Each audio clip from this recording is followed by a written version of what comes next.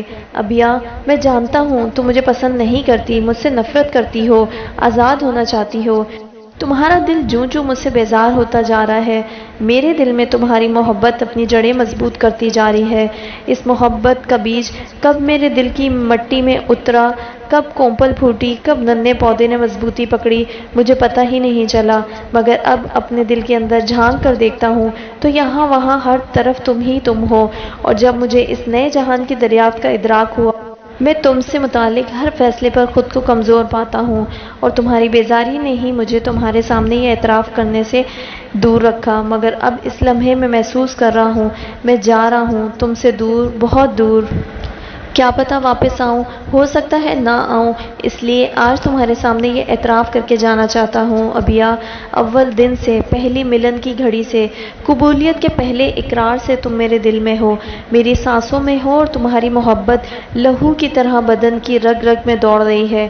بتاؤ پھر ایسے میں تمہیں کیا آس دلا کر جاؤں، تمہیں آزاد کر کے اپنی رگوں میں دوڑتی اس محبت کو مار ڈالوں، خود کو اپنے ہاتھوں سے قتل کر ڈالوں، اور اگر تم چاہو گی تو ایسا بھی کر گزروں گا، مگر اس سے پہلے میرے لبوں سے اقرار محبت سن لو، پھر پتہ نہیں زندگی مہلت دے نہ دے، اور میں کہہ ہی نہ پاؤں، میرے حوصلے کہنے سے پہلے پست ہو جائیں۔ تم سن لو، آئی لو یو ابیا، آئی لو یو، میں تم سے بہت محبت کرتا ہوں، کتنی مجھے خود معلوم نہیں، مگر جس دن تمہیں خود سے الگ کر ڈالا، میں شاید بظاہر تو زندہ رہوں مگر اندر سے مر جاؤں گا۔ آئی لو یو ابیا۔ اس کے لبوں سے سسکیاں سی نکل رہی تھیں، اور آہنی پنجے کندھوں سے ہوتے ہوئے اس کے شانے کے گرد حمائل ہو چکے تھے۔ اس کا چہرہ ابیا کے سیاہ بالوں پر ٹکا ہوا تھا۔ وہ جیسے ہوش و خرد سے بیگانہ تھا، تو ابیا بھی ہر مزاحمت، ہر نفرت کو بھلائے اسی باہوں کی گرفت میں اپنی نہ سمجھ میں آنے والی کیفیت پر حیران و گمسم سی بے خود کھڑی تھی۔ ابیا، میں اپنے وعدے پہ قائم ہوں، واپس آتے ہی جو تم کہو گی وہی کروں گا، مگر میری ایک درخواست ہے۔ اس نے ابیا کو اپنے سینے سے ذرا پرے کیا اور اس کا چہرہ اپنے ہاتھوں میں لے لیا۔ ان 90 دنوں میں میری محبت پر غور کرنا، اس جدائی پر ہونے والے قتل پر غور کرنا، شاید کوئی گنجائش نکل آئے، اور نہ بھی نکلے تو بھی میری طرف سے قید نہیں ہو، جہاں جب جی چاہے جا سکتی ہو، مگر میرے دل خوشگوار نے اس گھڑی جان لیا ہے کہ تم میری محبت کے حصار سے دور نہیں جا سکو گی۔ میں یہ خوبصورت یقین کی تتلی مٹھی میں بند لیے جا رہا ہوں، اور کاش اس لمحے تمہارے دل میں بھی محبت کا بیج اگائے۔ میری دعا ہے، اپنا بہت خیال رکھنا، اور امی کا بھی۔ اللہ حافظ۔ رافع نے اس کا ہاتھ لوگوں سے لگا کر پوری شدت سے چوما تھا، اور اس کے فک چہرے پر ایک آخری نظر ڈالتا ہوا تیز قدموں سے باہر نکل گیا۔ وہ 2 قدم تیزی سے اس کے پیچھے لپکی کہ خوش فہمی و خود خیالی کا دامن جھاڑ جائے، ورنہ اس کی آزادی کا خواب کبھی پورا نہ ہوگا۔ وہ یہیں ادھر ہی اس طرح بندھی رہ جائے گی۔ اس کے دل میں کبھی بھی رافع کی محبت کا بیج نہیں اگ سکتا۔ وہ دور چلا گیا، اور اس کے قدم جیسے زمین نے جکڑ لیے۔ وہ بے بسی سے لب کاٹے ان بے اختیار لمحوں کو سوچنے لگی جو ابھی چند ثانیے پہلے کسی وحی کی طرح ان دونوں کے درمیان اترے تھے۔ انہیں ہر دوئی کے احساس سے ماورا یکتائی میں جکڑ گئے تھے۔ یہ کیا تھا؟ اس نے حیران کھوئی کھوئی نظروں سے اپنے ہاتھ کو دیکھا جن پر رافع کے لوگوں نے بڑی شدت سے بوسہ دیا تھا۔ ہاتھ پر اس جگہ جیسے کوئی جلتا ہوا انگارہ رکھا تھا۔ سارا ہاتھ ٹھنڈا تھا اور وہ جگہ دہک رہی تھی۔ اس کے منہ سے بے اختیار سی سسکی نکلی اور وہ پیچھے صوفے پر گرتی چلی گئی۔ اس وقت وہ کچھ سوچنا نہیں چاہتی تھی، اور پھر بھی صرف انہی لمحوں کو سوچے جا رہی تھی جنہوں نے پہلی بار اسے رافع کی موجودگی کا احساس دلایا تھا اس کے دور چلے جانے کے بعد۔ آج صرف 20 دن ہوئے ہیں۔ تم کیا کہہ رہے ہو؟ شائستہ آفتاب زبیری کی بات سنتے ہی آنکھ بگولا ہو کر چلائیں۔ ایسی کون سی میں نے تمہیں گالی دے دی ہے؟ یہی کہا ہے نا جو خیر سے تم 1,00,000 روپیہ کا وظیفہ میرا باندھا تھا وہ خرچ ہو گیا ہے، اب مہینے کے 10 دنوں کے لیے مجھے تھوڑے بہت دے دو اور بس۔ وہ مزے سے سلائس پر مارجرین لگاتے ہوئے بولا تو شائستہ کا جی چاہا اسی بٹر نائف سے اس لالچی حریص بڈھے کا گلا کاٹ ڈالے، اور بس۔ اس نے بے اختیار جھنجھلا کر نقل اتاری۔ بات سنو میری آفتاب زبیری، نوٹ درختوں پر نہیں لگتے، نہ زمین میں اگتے ہیں کہ جب جی چاہا لپک کر توڑ لیے، محنت سے کمائے جاتے ہیں۔ میری ایک چھوٹی سی فرم ہے، کوئی انٹرنیشنل کمپنی نہیں کہ ہر مہینے میں تم جیسے نکھٹوں کو گھر بیٹھے 10 لاکھ روپے محض اڑانے یا دوسرے لفظوں میں آگ میں جھونکنے کے لیے دے دوں۔ اور ایسی کون سی عیاشی ہے جس کے لیے 30 دنوں میں لاکھ روپیہ بھی کم پڑ گیا؟ بولو۔ شائستہ کے حواس اس کا ساتھ چھوڑے جا رہے تھے۔ میں تمہارے آگے جواب دہ نہیں۔ میرے آفس آنے پر تمہیں اعتراض تھا، گھر بیٹھنے پر تم مجھے نکھٹو کا تانا دیتی ہو، کچھ خرچ کے لیے مانگتا ہوں وہ تم آگ میں جھونکنا کہتی ہو۔ آخر تمہاری ان سب باتوں کا مطلب کیا ہے؟ ان سب باتوں کا مطلب میں بتاؤں تمہیں؟ وہ سرد نگاہوں سے اسے گھورتے ہوئے کرسی سے اٹھ کر اس کے پاس آ گئی۔ بتاؤ، یہی تو کہہ رہا ہوں۔ آفتاب زبیری نے شائستہ کے تیور بھانپنے کی کوشش کرتے ہوئے خود کو تیار کیا کہ تم میری جان چھوڑ دو۔ بتاؤ، میری جان چھوڑنے کی کتنی قیمت لوگے؟ اتنی جتنی ایک سرجن جسم سے گندے زہریلے ناسور کو نکالنے کی لیتا ہے۔ بولو، کتنی قیمت دوں؟ وہ نفرت بھری غسیلی نظروں سے دیکھتے ہوئے حقارت سے بولی، ناسور اگر ایک بار جسم میں جگہ بنا لے شائستہ ڈیئر، پھر لاکھ سرجری کراتے رہو، وہ جسم کی رگ رگ میں اپنی جڑیں پھیلا لیتا ہے۔ شاید تمہیں معلوم نہیں۔ وہ اس کی آنکھوں میں آنکھیں ڈالتے ہوئے بے خوف لہجے میں چلایا، میں اس ناسور کو نکال پھینکنے کے لیے اپنے بدن کی ہر رگ کٹوانے کے لیے تیار ہوں، مگر تم سے نجات حاصل کر رہوں گی۔ وہ نفرت سے دو ٹوک انداز میں بولی، بولو، کیا قیمت لوگے میری زندگی سے نکلنے کی؟ تمہارا یہ گھر، تمہاری دولت دے سکو گی؟ وہ فوراً قیمت بتاتے ہوئے بولا، تم رزیل منگتے گھٹیا، یہ دولت، یہ گھر، یہ روپیہ پیسہ تیرے باپ نے کبھی خواب میں بھی دیکھا نہیں ہوگا۔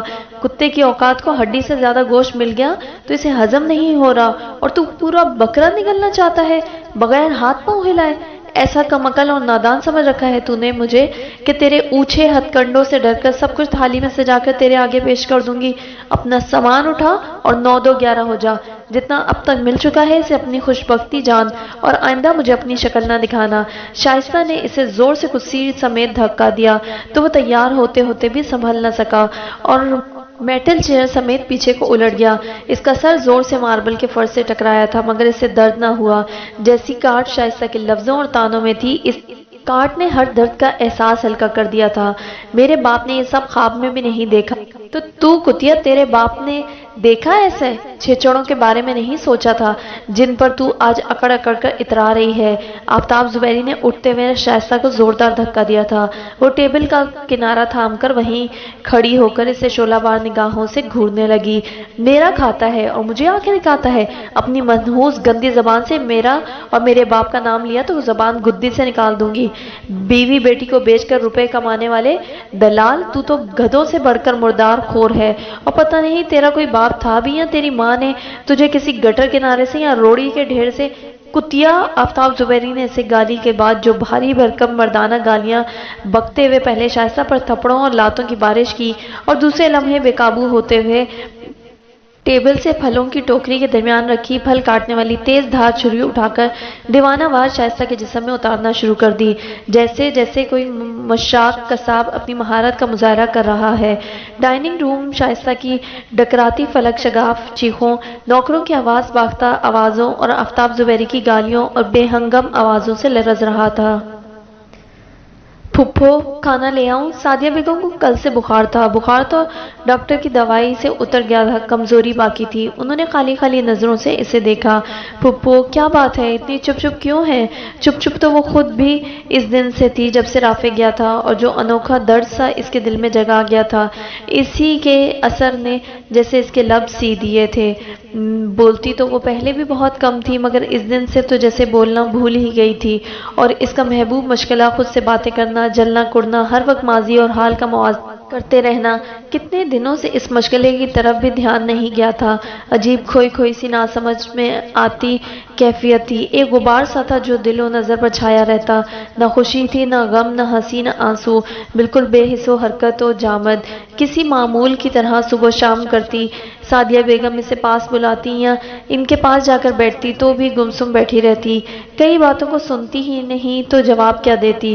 چپ چپ ہو تم۔ کیا ہو گیا ہے میری بیٹی کو؟ کیا نیا گھر پسند نہیں آیا؟ ایسی وحشت زدہ سی پھرتی ہو کہ مجھے خوف آنے لگتا ہے۔ کئی دنوں سے دل میں سوچنے والی بات بالآخر انہوں نے کہہ ہی ڈالی۔ نیا گھر؟ اس نے کھوئی کھوئی نظروں سے ارد گرد دیکھا تو اسے احساس ہی نہیں ہوا تھا کہ وہ نئے گھر میں آ چکی ہے، خوبصورت، من پسند، دل چاہی جگہ پر، اور اس کے جلتے کرلاتے دل کو اس خوبصورت تبدیلی کا احساس تک نہیں ہوا، ورنہ پہلے تو وہ ہر گھڑی اسی دکھ کا ماتم کرتا رہتا تھا کہ کوٹھی چھوڑ کر اسے اس دربے میں آنا پڑا ہے، اور اب اس خوبصورت بنگلے میں شفٹنگ کے بعد وہ روتا جھلستا دل نہ جانے کس کونے میں لب سی کر بیٹھ گیا تھا۔ کوئی مسئلہ ہے بیٹا؟ وہ ان کی آواز پر چونکی اور نفی میں سر ہلا دیا۔ ان کے پاس بیٹھے اس پر ایک چونکا دینے والا انکشاف ہوا۔ پھر کیا بات ہے؟ انہوں نے محبت سے اس کا ہاتھ تھاما۔ تبھی فون کی گھنٹی بجی۔ فون کی گھنٹی بج رہی ہے، ذرا جا کر دیکھو۔ ان کی بات پر اس نے کترائی ہوئی نظروں سے انہیں دیکھا۔ اگر رافع کا ہوا تو اس کا دل انوکھی لے پر دھڑکا تھا۔ جاؤ نا، اسے یوں ہی بیٹھے دیکھ کر انہوں نے کہا تو وہ اٹھ کھڑی ہوئی۔ دل کو بڑا مضبوط کر کے کانپتے ہاتھوں سے ریسیور اٹھایا۔ پھپھو سے کہتی ہوں CLI والا سیٹ لگائیں۔ ریسیور کان سے لگاتے ہوئے اسے فون میں اس کمی کا شدت سے احساس ہوا۔ رافع کے فون کا خطرہ تھا، اس کے علاوہ اور کس کا فون آ سکتا تھا؟ سو وہ خود بولی بھی نہیں۔ دوسری طرف بھی کوئی اس جیسا منتظر تھا۔ دونوں طرف گہرا سکوت تھا۔ اس کا جی چاہا ریسیور رکھ دے۔ ہیلو، شاید وہ رکھ دیتی کہ اس آواز نے اس کے ہاتھ ہی نہیں پل بھر کی سماعتوں کو بھی منجمد سا کر دیا تھا۔ اس نے بے یقینی سے ریسیور کو دیکھا۔ ہیلو، کون؟ ابھیا؟ ذرا دیر بعد وقفوں کے ساتھ کوئی دھیمے لہجے میں بولا تھا، اور شک کی گنجائش ہی نہ رہی۔ اس کا ہاتھ ہی نہیں، ٹانگیں بھی کانپنے لگی تھیں۔ وہ ایک مرتد عورت تھی۔ اس نے دولت کی لالچ میں ایک مجوسی سے شادی ہی نہیں کی تھی، بلکہ اس کا مذہب بھی اختیار کر لیا تھا۔ اسی لیے ایک مسلمان ہونے کے ناطے، ایک خدا اور رسول پر ایمان رکھنے کے ناطے اس ایمان کا تقاضا تھا کہ میں اسے اسلام سے پھرنے پر قتل کر ڈالتا۔ وہ واجب القتل تھی اور مجھے اسے مار کر روحانی خوشی ملی ہے۔ میں نے کوئی جرم نہیں کیا، اپنا مذہبی فریضہ ادا کیا ہے اور مجھے اس پر کوئی شرمندگی نہیں۔ آج اللہ کے سامنے میں سرخ روحاں ہوں، میرا سر فخر سے بلند ہے۔ اخباری رپورٹرز، کیمرہ لائٹس، پولیس اور لوگوں کے ہجوم میں ہتھکڑیاں پہنے آفتاب زبیری دیوانہ وار چیخ چیخ کر کہہ رہا تھا۔ آفتاب زبیری کی صفاقانہ انداز میں شائستہ کو قتل کرنے کی ساری تفصیل ہر چھوٹے بڑے اخبار میں بعد تصویر آ چکی تھی، اور اب ایک نجی ٹی وی چینل میں اس کی اسپیشل کوریج دکھائی جا رہی تھی۔ پھر آپ نے اس مرتد عورت سے شادی کیوں کی؟ اور شادی کے بعد بھی اتنے ماہ آپ کو پتہ نہیں چل سکا کہ وہ مرتد ہے؟ ٹی وی رپورٹر نے مائک اس کے آگے کیا۔ آفتاب زبیری کی حالت پاگلوں کی سی تھی۔ بکھرے بال، پھٹے ہوئے کپڑے، چہرے اور آنکھوں سے برستی وحشت، منہ کے کناروں سے بار بار بہتی رال اسے ایک حواس باختہ ایب نارمل انسان ظاہر کر رہی تھی۔ مجھے معلوم نہیں تھا، اس نے مجھ سے جھوٹ بولا تھا کہ اس نے پہلے کسی مسلمان سے نکاح کیا تھا۔ وہ تو اچانک مجھے پتہ چلا کہ اس نے ایک مجوسی سے شادی کی اور اس کا مذہب بھی اپنا لیا، اسلام چھوڑ کر۔ اس لیے پتہ چلتے ہی میں اگر اسے چھوڑ دیتا، اس ناگن کو یوں ہی پھن اٹھائے معاشرے میں جینے دیتا تو اور اس جیسی لالچی حریص عورتوں کو شہ ملتی کہ پیسے کی خاطر جب چاہو مذہب کا گلا گھونٹ کر کسی بھی چوڑے چمار سے دو بول پڑھوا لو، آخری وقت میں توبہ کر لیں گے کہ توبہ کا در تو ہمیشہ کھلا رہتا ہے۔ میں نے اس لیے اسے مار ڈالا، معاشرے کو بچایا ایک گندی عورت کی گندی سوچ کو پھیلنے سے۔ یہ اس ملک کی اسلامی حکومت کا فرض تھا جو میں نے ادا کیا۔ اس بنا پر میری حکومت سے ذمہ دار اسلامی اداروں اور NGO سے درخواست ہے کہ وہ مجھے اس قتل سے بری الذمہ قرار دیں، تاکہ لوگوں کو پتہ چل سکے آج بھی اسلام کی سربلندی کے لیے کچھ دیوانوں نے اپنے آپ کو وقف کر رکھا ہے۔ میں ہوں ایسے دیوانوں کا راہرو۔ وہ منہ کے کنارے صاف کرتا، ہوا میں مکے لہراتا، کسی ماہر کہنا مشق سیاسی لیڈر کی طرح ٹوٹے پھوٹے جملوں میں اپنا مدعا بیان کرنے میں کامیاب رہا تھا۔ مگر ہمیں تو پتہ چلا ہے کہ آپ کو یہ سب پہلے سے معلوم تھا، اور آپ نے اس عورت کی دولت کے لالچ میں سے شادی کی، اور اس شادی کی خاطر اپنی پہلی بیوی کو طلاق دی اور اپنا گھر اور بچے بھی چھوڑ دیے۔ اس وقت آپ کو اپنے دین کی سربلندی اور اسلام کی عظمت کا خیال نہ آیا؟ وہ رپورٹر بھی لگتا تھا ساری معلومات لے کر ہی آیا تھا۔ آفتاب زبیری نے آنکھیں سکوڑ کر اس رپورٹر کو دیکھا، کچھ ایسی محویت سے کہ اسے منہ سے بہتی رال صاف کرنا یاد نہ رہا۔ اور ہمیں پتہ چلا ہے کہ آپ کا تعلق شہر کے پسماندہ ترین علاقے سے ہے، اور ساری زندگی آپ نے جوئے اور نشے میں بتائی ہے، تو یہ یک آپ کو اسلام کی سربلندی اور اپنے مذہبی فریضے کا خیال کیسے آ گیا؟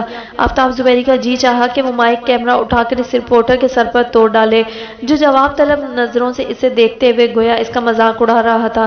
یہ جھوٹ ہے، غلط ہے، سراسر غلط بیانی اور بوگس معلومات۔ میں شائستہ کی مجبور کرنے پر ہی اس سے شادی کی تھی، اور پہلی بیوی میری بدکردار تھی۔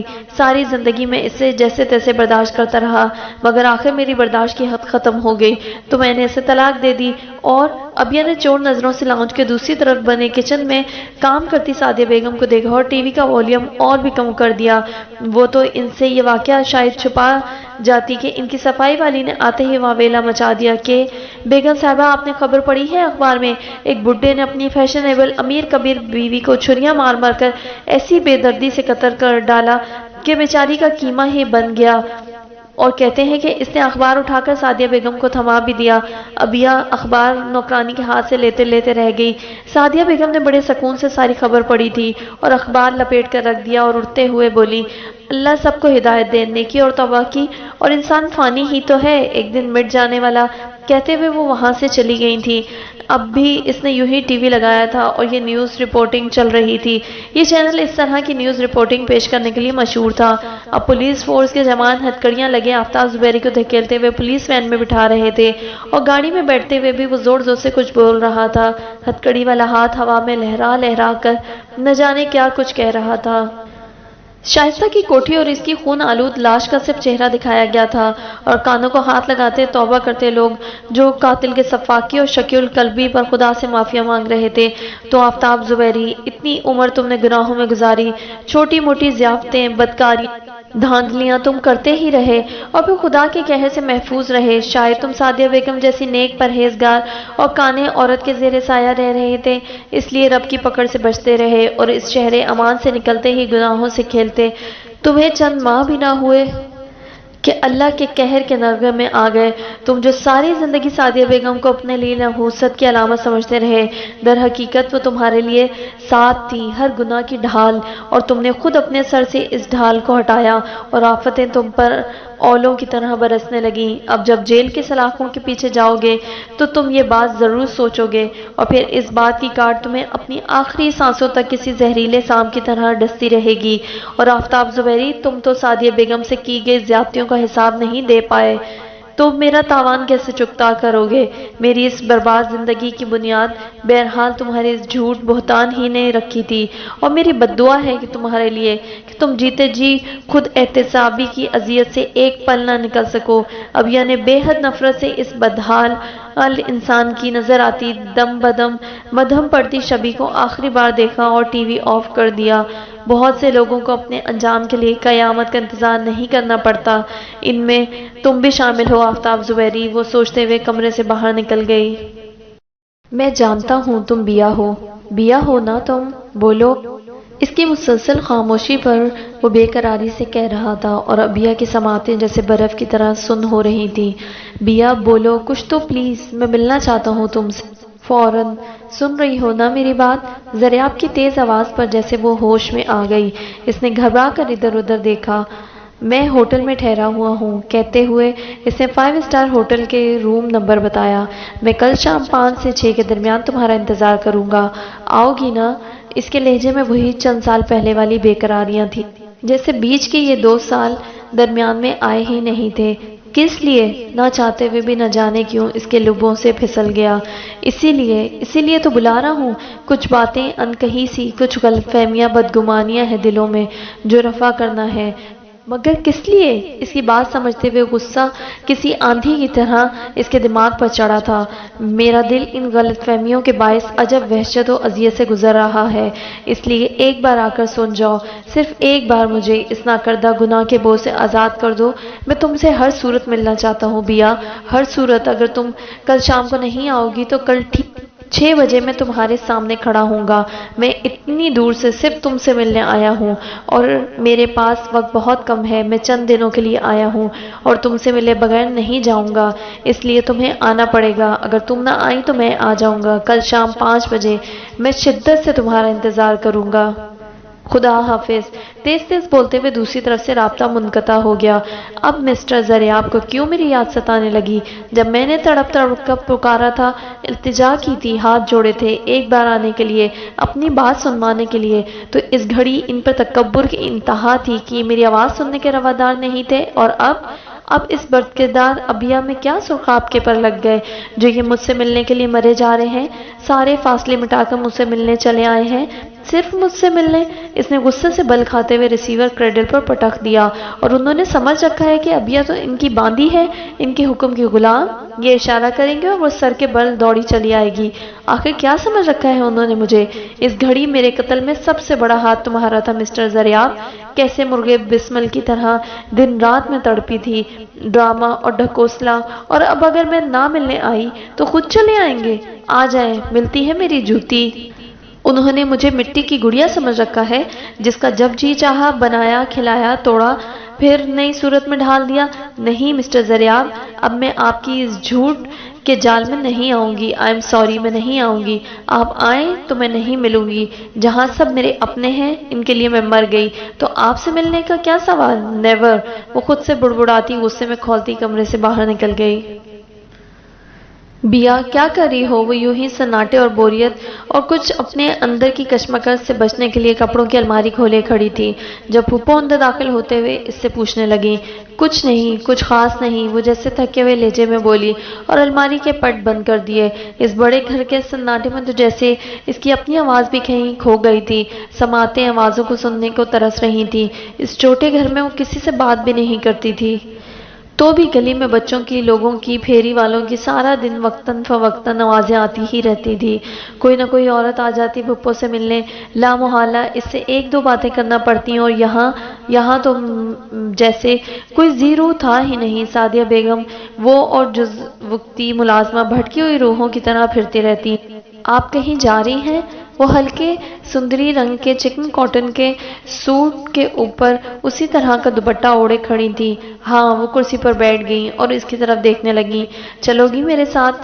سارا دن گھر میں پڑے پڑے بور ہو جاتی ہوگی۔ کہاں جا رہی ہیں آپ؟ وہ بیڈ کے کنارے ٹک گئی۔ رافع کے فون کا انتظار کر رہی تھی، عموماً اس وقت کرتا ہے۔ آج اسے گئے کتنے دن ہو گئے ہیں، اور یوں لگتا ہے جیسے کتنے مہینے گزر گئے۔ اللہ ساتھ خیریت کے لائے اسے۔ انہوں نے اس کے سوال کا جواب یا تو قصداً نہیں دیا تھا یا سنا نہیں تھا۔ وہ چپ ہو کر بیٹھ گئی۔ ولید کا فون آیا تھا صبح۔ وہ چند لمحوں کے سکوت کے بعد پھر بولی، بھابی ہسپتال میں ہے، اس دن میں انہیں دیکھنے گئی تھی گھر۔ اسی دن مجھے بہت کمزور لگ رہی تھی۔ ولید بتا رہا تھا رات اچانک ان کی طبیعت بگڑ گئی، شاید شوگر لیول نیل ہو گیا تھا، یورین پرابلم کر رہا تھا۔ صبح پھر ہسپتال لے آئے۔ بیا وہ تمہاری جدائی میں گھل رہی ہیں اور تمہارا سامنا نہیں کر سکتی بیٹا، دل کو اتنا پتھر نہیں بناتے۔ چلو میرے ساتھ، اور کچھ نہیں تو انسانیت کے ناطے ہی اتنا حق تو ہے ان کا۔ ایسا انسانیت کا ناطا تو انہوں نے مجھ سے تو رکھا ہی نہیں۔ کیسا میں روئی تڑپی تھی، ممی مجھے خود سے جدا نہ کرے، مگر اس وقت انہیں انسانیت نہیں بلکہ دولت سے ناطا داری زیادہ عزیز سی۔ اب اس ناطے داری کو آوازیں دے، ان کے بدن میں وہی دوڑے۔ وہ صفاقی سے سوچ رہی تھی، پتہ نہیں ماں کے بارے میں ہر بار اس کی سوچ اتنی سخت تر کیوں ہوتی جا رہی تھی۔ نہیں پھپھو، میں نہیں جا سکوں گی، آپ پوچھ لیجیے گا، وہ رکھائی سے کہتے ہوئے اٹھ کھڑی ہوئی۔ بیا انہیں صرف تمہارا انتظار ہے۔ مجھے دیکھتے ہی کیسے ان کی نگاہیں تمہیں تلاش کرنے لگتی ہیں۔ بیا مجھ سے ان کے بجھتے ہوئے دیووں کی طرف نہیں دیکھا جاتا۔ افو درگزر دوسروں کو ہی نہیں، ہمیں خود بھی پرسکون کر دیتا ہے۔ تمہارا اضطراب و بے چینی دور ہو جائے گی۔ اب انہوں نے اسے دوسرے رخ سے سمجھانا چاہا۔ مجھے کوئی بے چینی نہیں پھپھو، اور میرا دل اتنا بڑا نہیں کہ میں شیوائے پیغمبری پر چلوں۔ میں تو بہت تنگ دل اور تنگ سوچ والی ہوں۔ یوں بھی معاف اس کو انسان کرتا ہے جسے یاد رکھتا ہے پھپھو۔ میں ان کو بھول چکی ہوں، پلیز آپ بار بار مجھے مجبور نہ کریں۔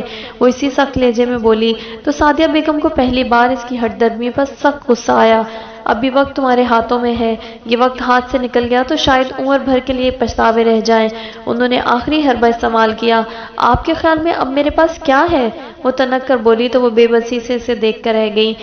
بیا میرے ساتھ ایک بار چلو، بے شک کسی سے بات نہ کرنا، بس 1-2 منٹ کے لیے انہیں دیکھ کر۔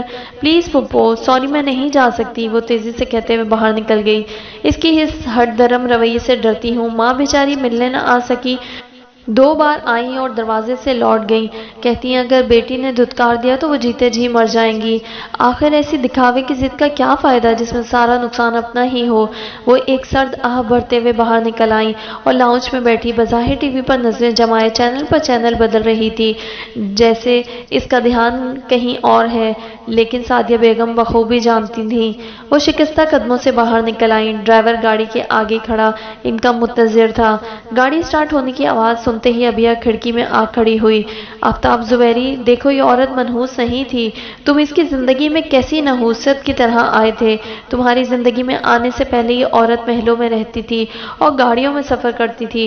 تم سے رشتہ جوڑنے کے بعد اس کی زندگی سے ہر آسائش نکل گئی۔